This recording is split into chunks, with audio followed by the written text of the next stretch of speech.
ইয়াসিন কি করতেছে ছাদে এসে? আকাশে তো কোনো ঘুড়িই নেই, দেখি তো কই আকাশে তো কোনো ঘুড়িই নেই। ওই যে একটা ঘুড়ি মনে হয় আছে ওখানে। হ্যাঁ, তুমি কি ছাদে ঘুড়ি ধরার জন্য আসছো? কোন দিকে? ওইদিকে কই দেখা যায় না তো, দেখাই যায় না কিচ্ছু।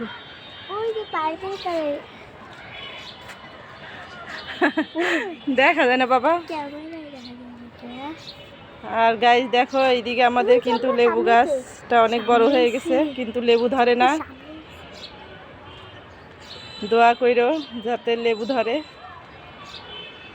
আর এই যে এটা আমাদের ডালিম গাছ, 3টা ডালিম ধরেছে।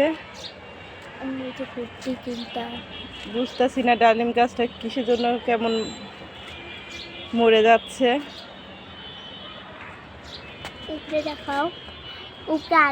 তো ভিডিওটা কেমন হলো অবশ্যই জানাবে। এখানে শেষ করছি, সবাই ভালো থাকবে আর ভিডিওটি সাবস্ক্রাইব করে পাশে থাকবে। আল্লাহ হাফেজ।